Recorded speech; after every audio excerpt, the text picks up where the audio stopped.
Hi everyone, I am Pablo Galarza with Century 21 New Beginnings, and today we brought in Salvador Cicero. He's an attorney at law focused on real estate and immigration. We brought him today because of the subject of immigration and what's going on in today's atmosphere. Chicago has been under siege with some immigration reform. There's a lot of uncertainty to what to do when being approached. And today we want to bring you, because I went online, I think it was 2 weeks ago, and I asked for anybody know of an great immigration attorney, and your name kept coming up. You're one of the few attorneys. Just everybody was very adamant that you are very familiar with what to do in today's situation, and I wanted you to share that with us and share that with our client base and say, here's what you should know and maneuvering today in today's world, right? Because I think we're in uncharted waters, and then something new is happening. We certainly are. And first of all, thank you for the invitation, and thank you for the opportunity. Thank you for coming. And I think people know me because I make the time to talk to people about this information. There are a lot of very good immigration lawyers in Chicago, so we're lucky. We are unlucky in that we need them, right? Yeah. That's why. The first thing that people should know about the immigration part of things is that all immigration lawyers are private. There's no public defenders. And the organizations that can help you are very limited in their resources, right? Okay. There's great ones, the ICIR, which is the Coalition for Immigration and Refugee Rights, and you have the National Immigrant Justice Center, which are the two best organizations, nationally renowned. And they have a lot of free help that they're doing. Now, AILA, which is the American Immigration Lawyers Association, has a couple of projects. So if the people that are watching us today know of people who have not had access to an attorney, or who have to go in for those famous pesky interviews, I'm not talking about court, you know how they have to do a check-in? Right. Let us know. Send the information over here, and we'll put you, and those are pro bono. That's not a charged thing. That's a special project that we're doing. And I think that speaks to the responsibility that immigration lawyers have to the community, right? We certainly have to make money. It's a business for us, right? This is what we make for a living. The questions I wanted to ask you, how do they help you? How does these... well, these organizations, for example, the AILA and the Hispanic Lawyers Association of Illinois are two organizations that I am an active member of. Okay. And we have task forces. We do things behind the scenes, so to speak. Okay. And we have, working groups. You might have noticed that Hispanic Lawyers has been on site when there's protest. We have people who mobilize and go there, and they are observing, they're documenting everything that's going on because it affects our community. Right. So I did not know that. That's why I'm curious. So what's happening? How are we reacting to this? Well, I think everybody that's involved is putting in their 2 grains of salt to help. Okay. For example, I have situations where the vast majority of my people that are currently detained have all been denied bond. And what's complicated about that is that the first thing you always do as an immigration lawyer is try to get your guy or woman out on bond. Why?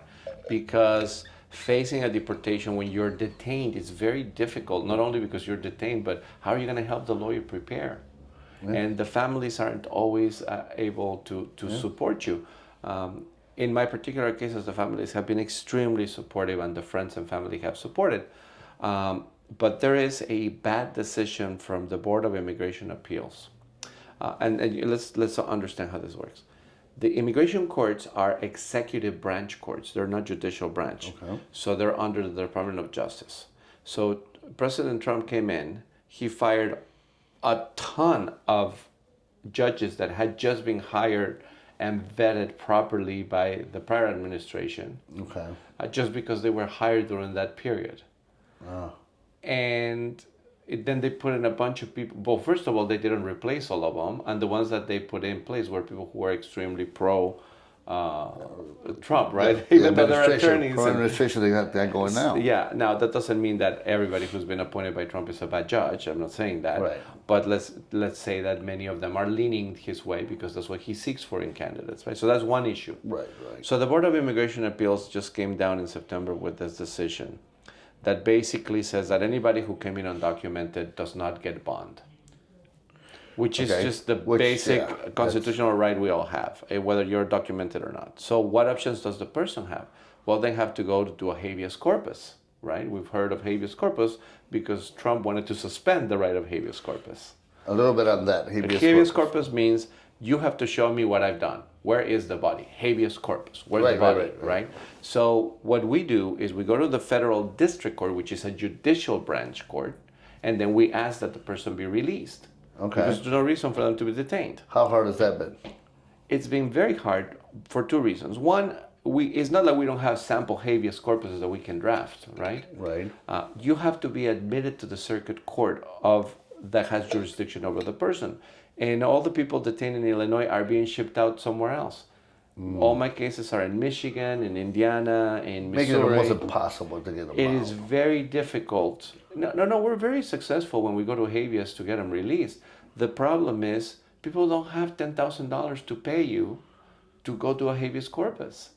And that's about the average cost for somebody like this? I mean, people doing them on the cheap, quote unquote, right? They're charging $5,000, $6,000, which is very cheap for the type of work that needs to be done.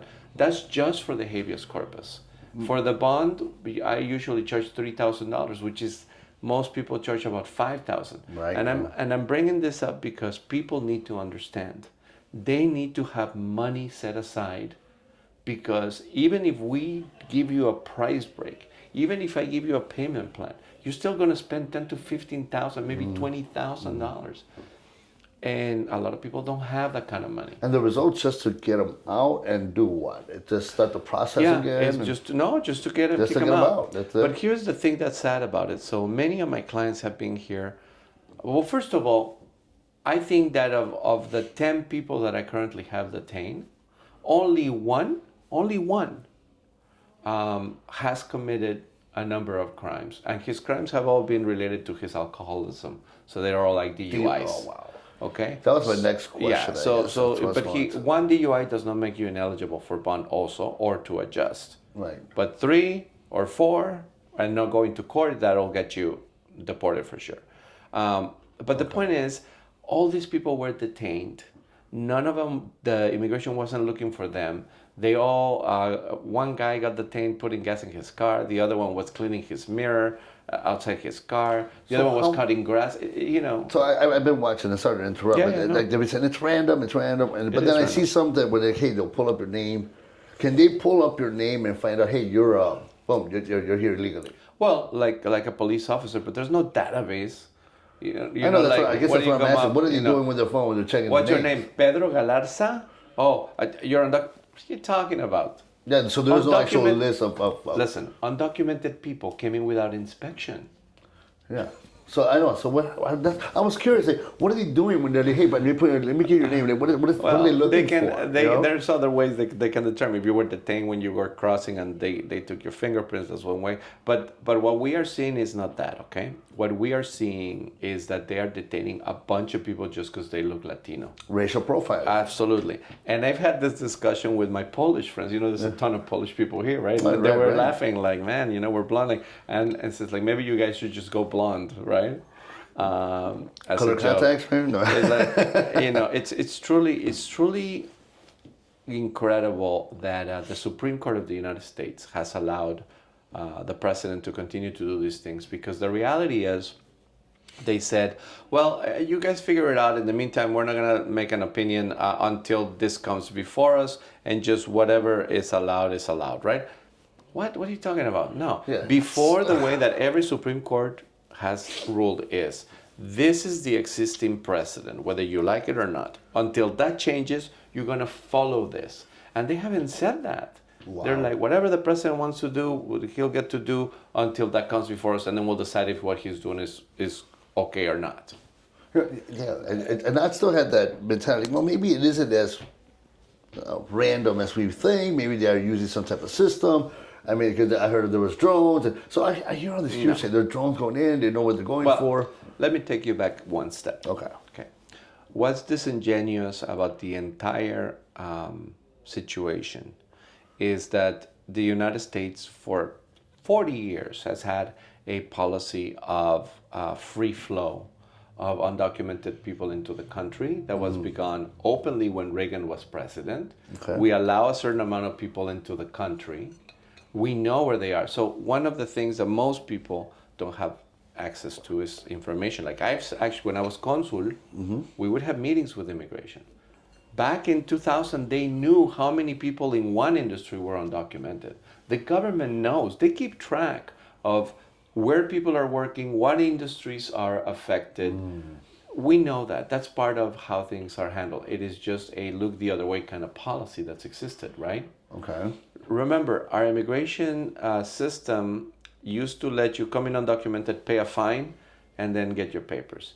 And that got changed in 1996 under Clinton and Newt Gingrich, right? Okay. And that is the law that we still have. The law hasn't changed. No, I know. Yeah. I mean, I've heard, of course, the saying, right, that during Clinton, we had the most deportations. But I don't remember the fear factor. I don't remember them Absolutely. go running through the streets and doing what they're doing now. Okay, because that is the thing. Because during Obama, they truly were concentrating on the criminal element. Okay. And here's the other thing, again, that's disingenuous. State authorities have always cooperated with immigration. If you get detained for murder and you do time in the pen, when you don't get released. But before you even get released, immigration's already gone. In fact, we had a whole controversy many years ago here where the state's attorney of Cook County was actually given space in their office for the ICE officers at 26 in California. They would go in and interview everybody and figure out if they were documented or not. And when they were released, they would place holds. And that's how this whole situation with the with the sanctuary county came about. Okay. I was very involved with that process back in the day.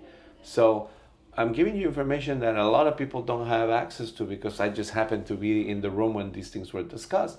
Nice. But that's why it's disingenuous to see the government do what they're doing. Because again, Obama did a ton of deportations. Here is the issue. There's a lot of private jails that have contracts where they get paid thousands of dollars per day per person, $3,000-$4,000. I don't know the exact number, but they get paid like $3,000-$4,000 from what I understand per person per day. So the more people that are detained, the more money that they make. And these are the private jails. Private jails. Yeah. Immigration does not have jails. They send every single person to a private jail. So there's a bill for our immigration department or ICE, and they handle this, and they're putting them in, and we don't even know where they're at. We're paying millions of dollars a day, millions to these companies. So there's no incentive, and so, okay, so you have a guy there, and then you're going to deport him. And the problem is the judges are rushing us through the cases. They're like, you have 15 days to file your thing, and then you'll have 45 to 60 days to have your trial. It's hard. That was one of the, I mean, I guess, again, going back, I don't want to go off subject, but, if that happened during that era, but I mean, we didn't really pick up, because like you said, it focused really on the criminal part of it. Now we're seeing it everywhere, and we're seeing the marches being pulled through the streets, and there's convoys now. I look at it as a fear factor to kind of instill that fear and get people just to go and willingly just stay. I'm out of here. I can't stay here. Right. What do you think of that? Is that your opinion on that as well? It's just to add that fear factor, or is that something? 100%. And what I tell people, listen, until they don't catch you, you don't have to leave, because you've been here for many years. Listen, no one condones people coming undocumented, right? And I always say to when I do presentations, I sympathize with my community and people doing the right thing for their families, and I understand that. But for example, you shouldn't have somebody else's identity, because that's stealing their identity. Right. You purchase a social security that's fake, you're creating a problem. Right. So that's I understand. I have family members now that have been trying to legalize for the last 10, 15 years, but you can't, because it's got one hurdle after another hurdle. This is what I'm telling you. The law from 96 is horrible. It does a lot of really bad things. It doesn't really help, and it does not create. It's an exclusionary law, and that's what people need to understand. They want the immigrants here, but they don't want them to fully participate. But they allow you to participate in society like at 90%. The only difference between an undocumented and a citizen is that they can come in and out of the country. You can have a bank account, you can buy a house, so you can fund, you can have a car, a driver's license in many states. Well, I did have a podcast, I think a couple months ago, with Joe Neri. And we talked about the rights of people that are here undocumented, but they have a home, and how that the banks aren't going to allow that to be they can still sell their home from being a maximum power of attorney and whatnot. With a power of attorney. We kind of got into that mentality. Well, I am born here, I'm an American citizen. I'm not really concerned about my daughter, my kids, or getting into that type of problems of being deported or being stopped but then it is a problem because it is the ripple effect. Just yesterday, I picked up a client that he is a U.S. citizen. They beat the crap out of this kid. Just people, we don't even know. Here's the thing that's scary. We don't even know if he was actually ICE or just some bounty hunters that they grabbed him and they beat him up, and then his wallet fell out, and they started looking through it, and they saw that he had a real ID and some other things, and they beat him up a little more, and then they just threw him out. And that's another thing. Is it bounty hunters now? Is that real? Bounty hunters that are helping ICE and them? Apparently there are. Well, we know this. We know this. We know that ICE has just hired a bunch of people. Just right, on the fly. The bonuses. They're giving them bonuses of $50,000 to sign up. And a lot of people, you're sitting in a Subway shop and thinking to yourself, well, I'm making minimum wage. Why couldn't I make $100,000 1 year, right? Because you get the $50,000 plus your $60,000. That's $100,000. Most people have never seen $100,000. And it's just to go there and they're not really properly trained. We saw a video about 2 weeks ago of someone that got detained and they got thrown in the street, and all the people. Here's the thing that hardens me. I see the people when they see this, they stop their cars, they start beeping, leave him alone, leave him alone. They could not subdue this guy, and y era un gordito, It was I think I saw that one. And then they finally just gave up. They couldn't even get him proper, and then I saw the analysis, and the guy was like, "These people are not properly trained on how to subdue a person. This is 2-on-1. They should have grabbed them, handcuffed them, and so we see that a lot." Before we wrap up today a little bit, I wanted to kind of just let our people know, hey, when you are being approached, what is the law? What should be protocol? What should they be doing? What should they be thinking about doing? You got to be practical about things, right? You need to know your rights, and you need to understand that this is not the movies. You have a right to remain silent. Only you can exercise that right. If you're a U.S. citizen, you got your passport or you got some proof, they approach you, say, I'm a U.S. citizen. Am I free to go? Simple as that. You don't have to say anything else. Okay. You don't even have to say that. But the point is, if they approach you and you say nothing, then you get in a bad situation, right? Okay. So my advice is you don't have to say anything. If you say anything at all, say, I'm a U.S. citizen. Am I free to go? And if you are not a U.S. citizen and you're undocumented, don't say anything. Don't help them.